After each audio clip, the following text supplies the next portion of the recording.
Senator Wiggins, are you ready? Please proceed.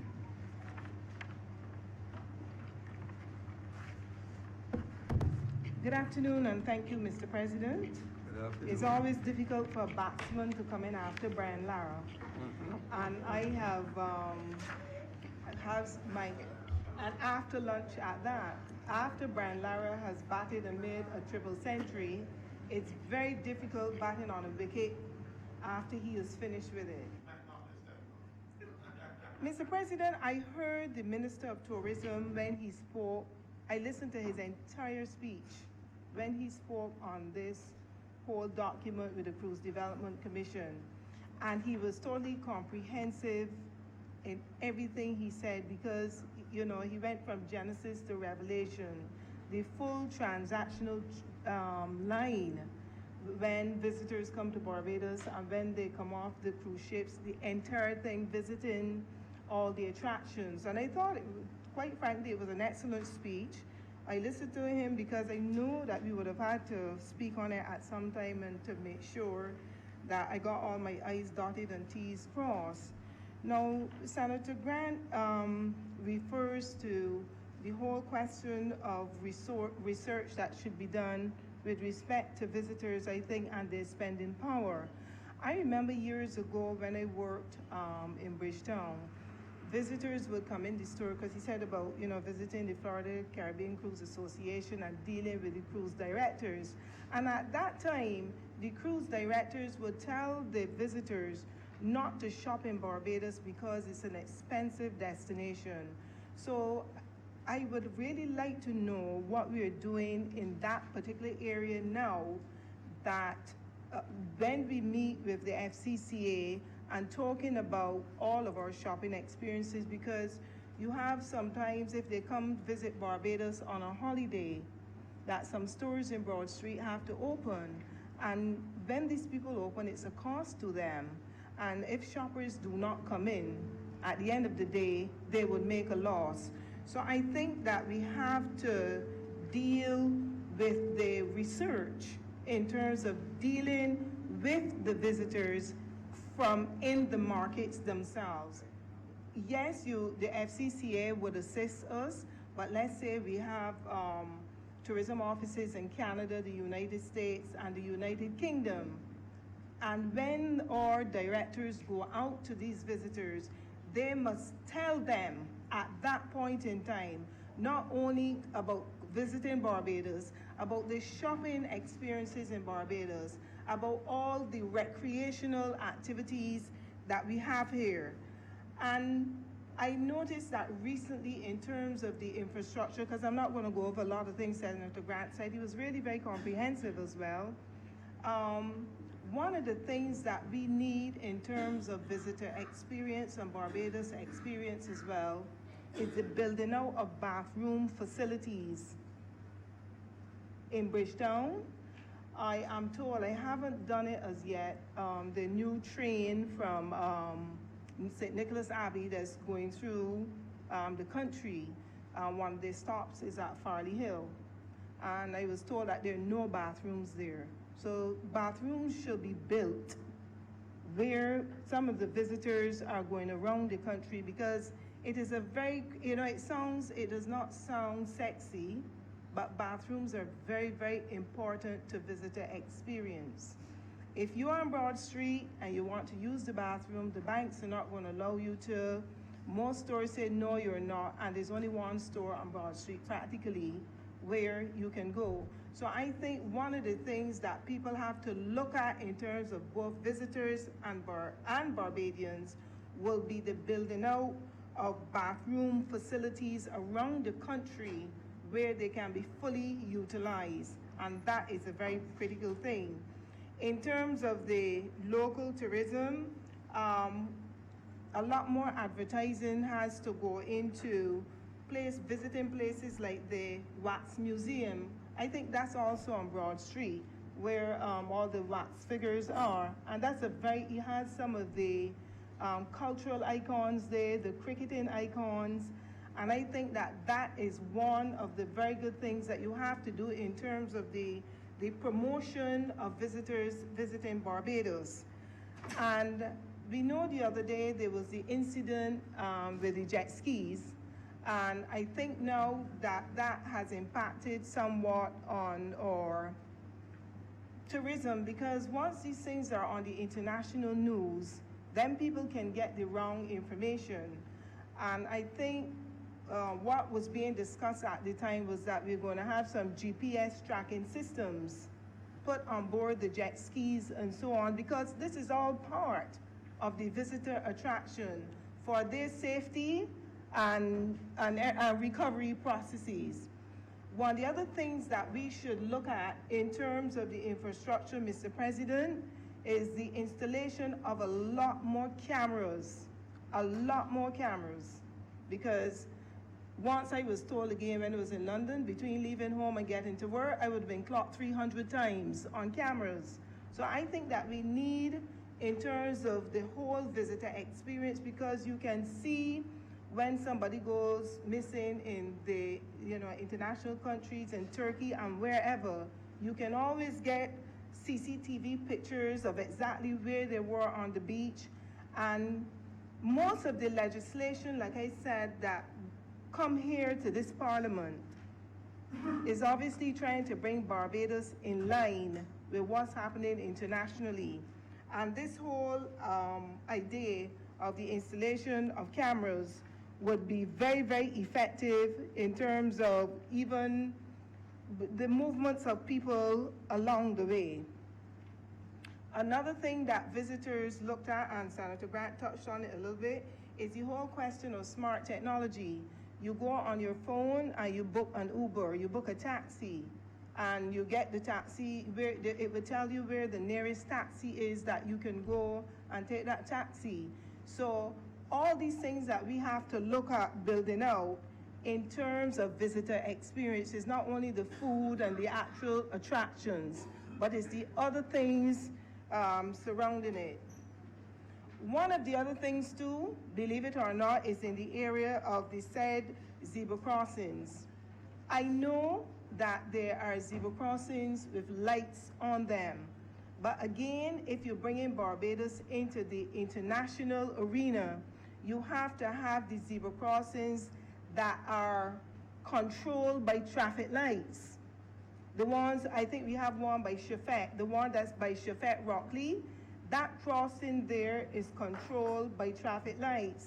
And a lot of times at night, when all those visitors and Barbadians alike are in Oistins, the number of near misses along that road. Yes, there are the zebra crossings, they can be painted, but Barbadian drivers are not accustomed when approaching a zebra crossing and people are there, you have to stop. So visitors coming to Barbados know that internationally, as soon as you get by a zebra crossing, the traffic automatically stops.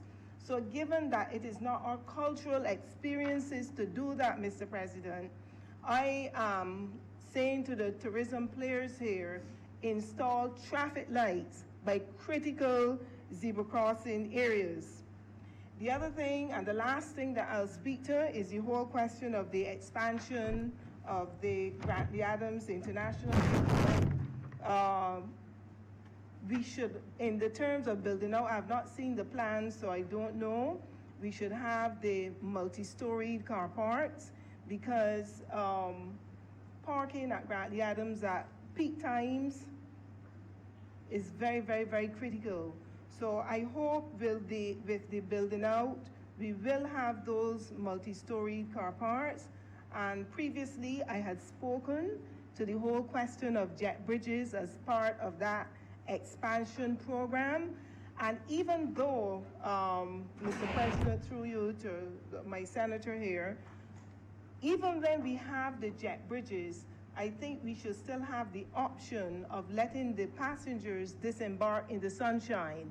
But the jet bridges will be primarily when it is raining, so that they would get that whole experience. So the airport, hopefully with the renovations and that whole build out, would bring that airport into a real world-class standard, where you're going to have the concessions inbound and outbound. because right now there's a paucity of concessions inbound. There's nothing to do really when you come in. One of the other things that I would like to see at our airport would be the whole display of previous prime ministers, current prime ministers in big bold when people come into the country, previous governors general, cricket legends, that people know that they're in Barbados. This is part of the Barbados experience. So as soon as you land at any of our port of entry, any of our ports, you see and you get the experiences of what Barbados is like, and you see a history of Barbados pictorially there in front of you. So those are the few things, Mr. President, that I would like to say. And with those few words, sir, I'm obliged to you.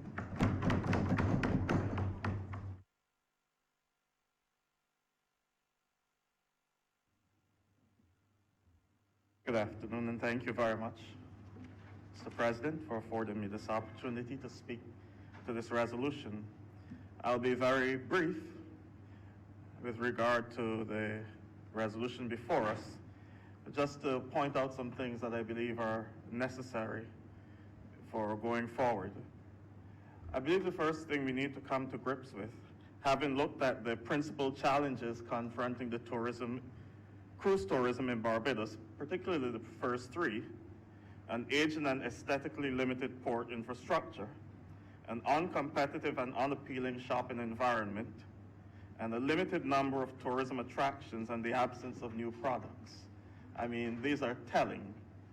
And I think one of the things we must recognize about the nature of the cruise industry is that cruises come as a package. Not everyone who comes to Barbados really has Barbados as their primary destination to come to. It's just a part of a package. And so the obligation is laid upon us to ensure that we are so appealing when they get here that they want to disembark, to come and see what is going on here. And these three challenges that I mentioned do not lend to that.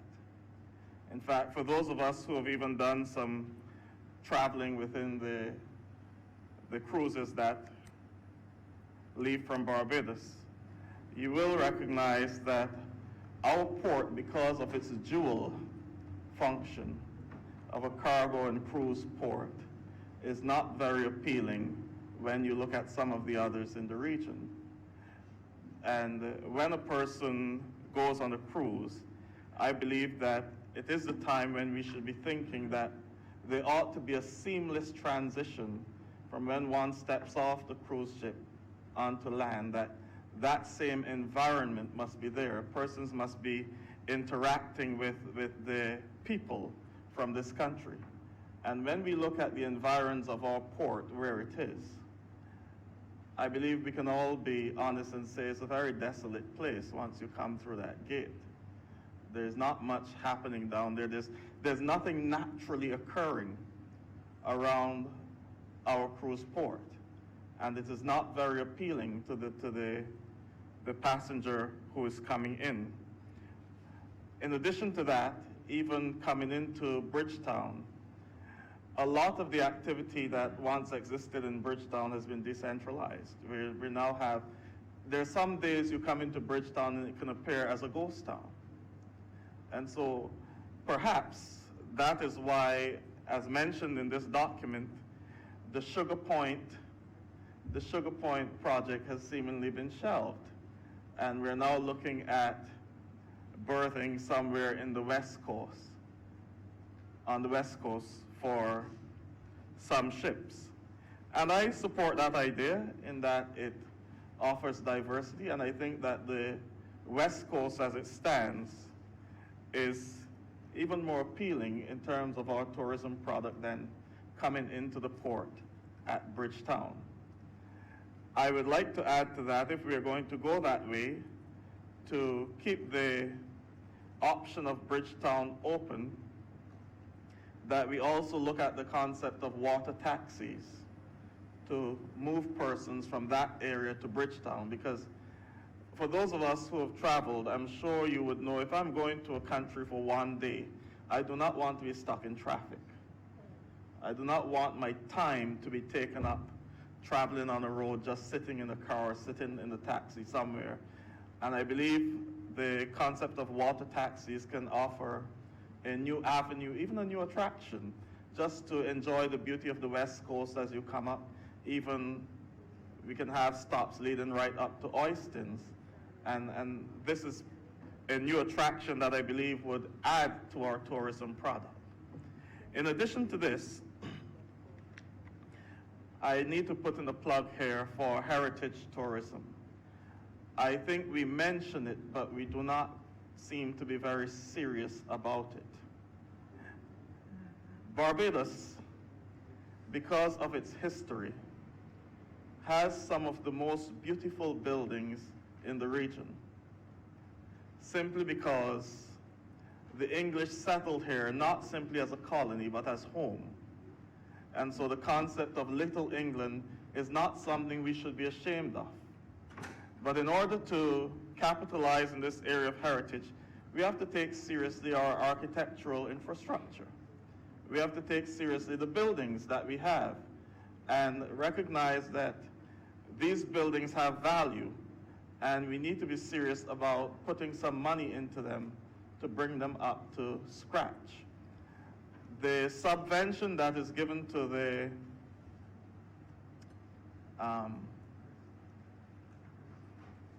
National Trust, that has been given to the National Trust in our last two budgets of just under $1 million, is hardly anything when considering the upgrade of old buildings and architecture. So I wish for us to seriously look at that aspect and that avenue in our national development, where heritage tourism can become an integral part of the product being offered. Of course, there's also ecotourism, and I still think that there are areas in the Scotland district where entrepreneurs can be encouraged to explore new trails. This is something that a lot of tourists are attracted to at this point in time. Strange enough, I was just a few days ago looking on TripAdvisor. This is not an ad. Looking on TripAdvisor.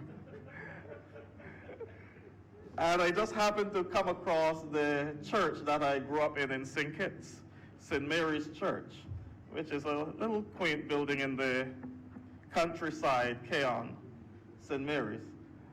But I was the most shocked person to see that St. Mary's Church, there are lots of pictures of it on TripAdvisor, because there is a tour that goes around the country, into the country area, and St. Mary's Church is now dubbed as the church where the song Amazing Grace was penned. Well, I don't know about that one. But it is a beautiful building, and persons are attracted to the architecture. And I believe that we have so many of those offerings here, not only in our church buildings, but in lots of the other buildings that we have. And this is something that we can focus on and pay attention to. But also new trails in the Scotland district where persons can go through the rainforest and have an experience of what our natural beauty offers. And so if we are going to be serious about cruise tourism, I believe that we need to upgrade, at least for the start, our port where persons are coming in, because it can be a very dampening experience to be looking forward to coming to this place, and then as soon as you're near it, all you see are containers. And, when you go to other places and you see this, for example, and not to mention St. Kitts again, but Port Zante in St. Kitts, you get off and straight away you're into your shopping areas, you're interacting with the people, and I think that is what people are looking for when we're talking about cruise tourism. So I implore us all. I wish to commend the Commission for the comprehensive report, and I look forward to some action being taken in the area of cruise tourism, because it is too important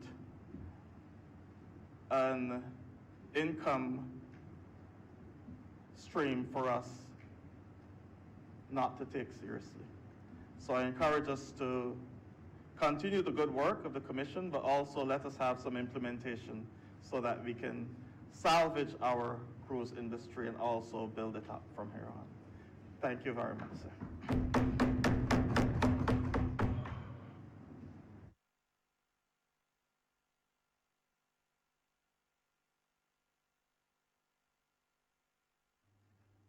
Um,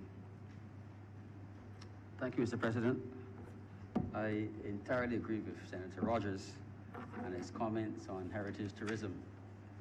We only recently passed a new town planning act, and already we are seeing buildings that should have been listed being knocked down as we speak. And Mr. President, there is no point passing acts unless you will take action to stop the destruction. Now, we think about tourism as fun and health, but inevitably people get sick when they travel. And as one ages, the possibility that you will get sick while you're traveling becomes a reality. I guess when you're younger, you're more likely to suffer trauma from having fun, and as you're older, the ravages of time takes over. Mr. President, we have to spend significant time looking at our healthcare product. Persons who come to this country, and I will not attach an age to what age we start thinking about it, would like to think that when they come to Barbados and they fall ill, they can be treated in the best available facilities. And sometimes one arrives with an existing illness, and you need to have what is really elective care, like hemodialysis. And we can't think about building out a tourism product unless we look at whether we have the appropriate facilities to accommodate the additional persons other than our locals who need services like that. So when we plan our expansion, we have to seriously look at whether we will also provide incentives to help local clinics build out or invite others in to meet the demand. The emergency services are somewhat different, and they are lacking in some ways. I think it was a few months ago when the Ministry of Health appeared in the Well of Parliament and spoke about ring fencing healthcare, but we have deficiencies, and as you age, you're more prone to getting heart attacks, and we know that our systems are not up to scratch. And Mr. President, we need to urgently, well in advance, sit down and really think about regulation. We might have various facilities in existence that provide some level of care, but unless they're regulated, we are going to find ourselves in trouble. Someone mentioned a particular advertising agency, and just as well as people advertise, there's a column on the right that says rating. So you might get a bad rating because your granny came here and broke her hip and somebody missed it. So we have to now, not only for visitors, but for locals, even more importantly, think about regulation. What are the minimum requirements to have a facility? Should there be inspections? And if there are rules that state there is supposed to be inspections, are they being done? It will keep us out of the headlines, Mr. President, and it will stop us getting into trouble. Thank you, sir.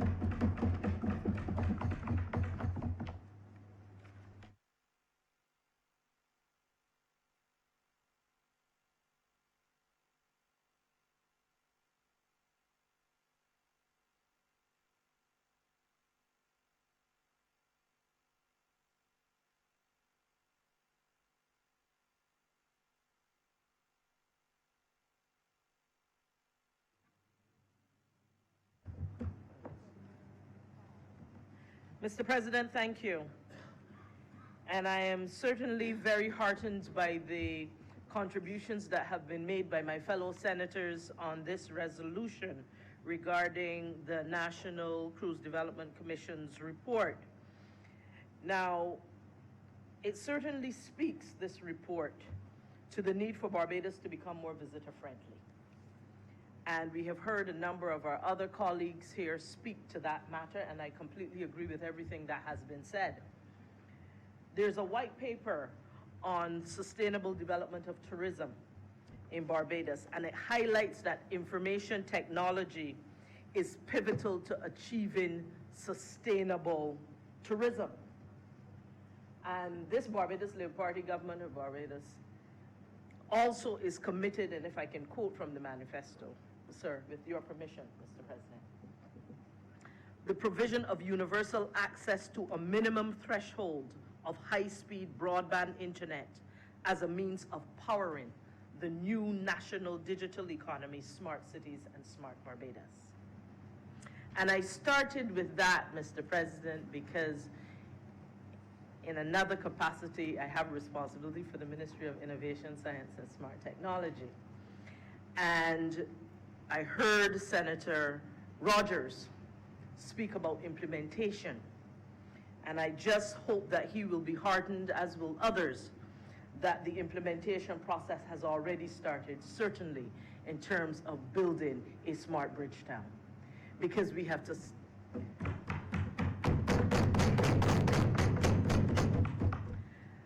Barbados has indeed started that process, and we have determined that we cannot do everything all at once. And therefore, we will have to build out the Smart Barbados in phases, and we wanted to start with our capital city. In this initial phase, there will be 3 basic aspects of our Smart Bridge Town. And this is just the first phase. There will be others, and I'll tell you about those later. First is free Wi-Fi for internet access in Bridgetown. Second is smart parking on streets adjoining Broad Street. And the third is a mobile app that will facilitate tourism engagement. And I heard many people speak about the need for us to engage tourists in a more meaningful way, particularly those coming out of the port. So, Mr. President, with your permission, I will simply go over these 3, as I know this is a resolution. The debate does not necessarily have to be long, and so I shall be short, sir. With regards to free Wi-Fi, I think we know that free Wi-Fi, to provide free Wi-Fi for an entire city is expensive, even to provide it for our house sometimes. Well, not free, but provide that service for our homes and our businesses can be costly, and certainly to do it for a full city will be expensive. However, Barbados is committed. And so we have determined that we will design and build in adequate capacity to ensure that there's a good user experience, because as you know, if there isn't enough capacity, what happens is when you log on, it either takes too long or you fall off. And so we are taking the time to design and build a network where we believe it is working for the capacity that we expect to have here in Bridgetown, at least in the initial stages. Persons through that Wi-Fi will have access to basic services. They'll be able to browse, watch videos, access their emails, be on social media, and perform many of the other things that people expect to be able to do with free Wi-Fi. With regards to the smart parking, this is, of course, as I said, the second component of the first phase of the Smart Bridge Town. There will be sensors and geotagging of parking spots in town. And I'm going to get out of the technology, and I'll just tell you pretty straight what you'll be able to do. You will be able to detect where the free parking spots are in Bridgetown, go there and pay for it all online. We have already started working with the Royal Barbados Police Force, with Lands and Surveys Department, and together we have identified those streets in Bridgetown where the first pilot of the smart parking will begin. And it's a whole of government approach. We have met with the businesses in Bridgetown and a number of other stakeholders, and we have mapped out the areas which will be the first area for coverage. And it is important that we not only speak to Bridgetown proper and speak to the businesses, but homes, families that are in the Bridgetown area must also be able to benefit in this initial stage, because people have to matter in this entire movement towards a smart Barbados.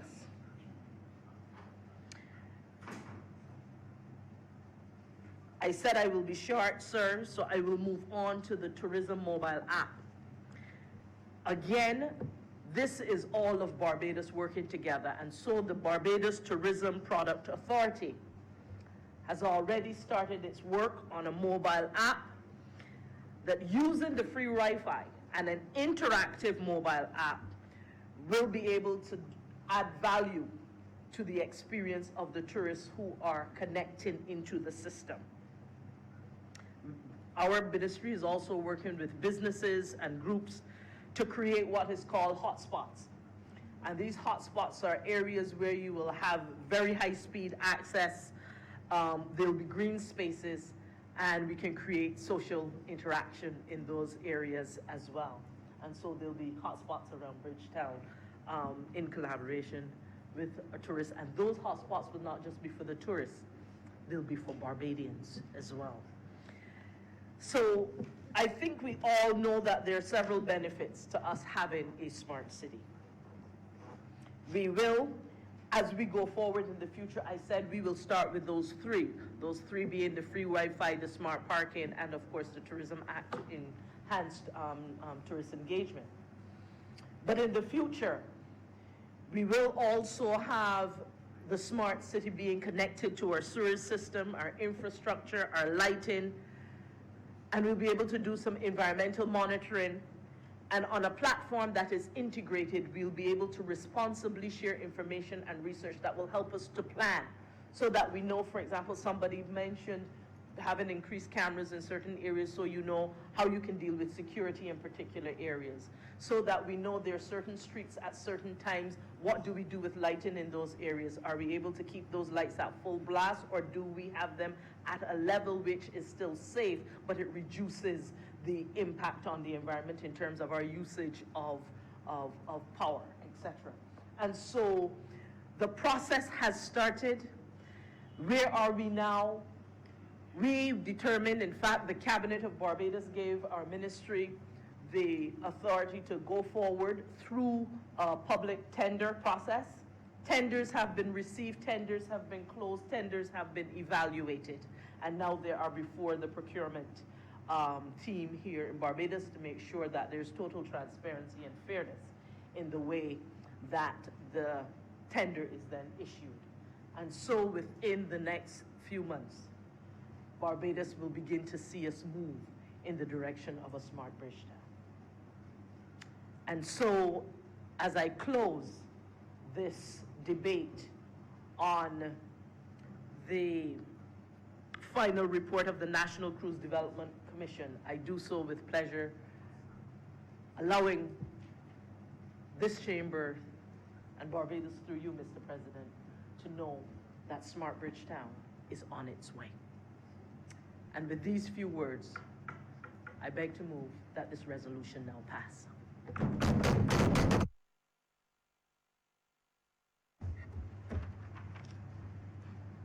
The question is that the resolution is currently under consideration, that the Senate take note of the final report of the National Cruise Development Commission do now pass.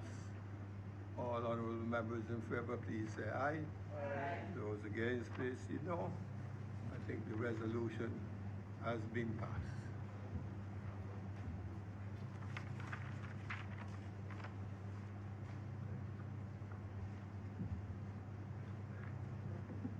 You want to move the adjournment? Mr. President. Before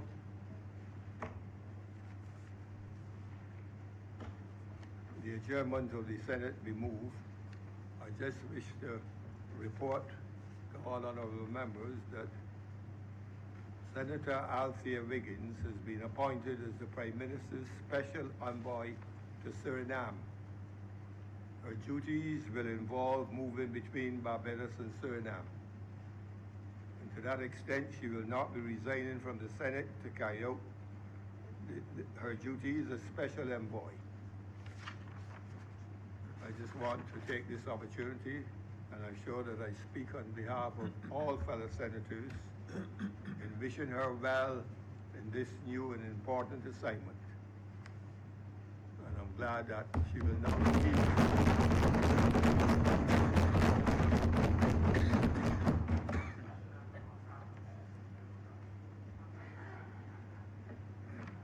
We can now have the motion that the Senate be adjourned until next Wednesday. Mr. President, in moving for adjournment, I just wish to add my voice of congratulations on the appointment of Senator Wiggins as Prime Minister's Special Envoy to Suriname.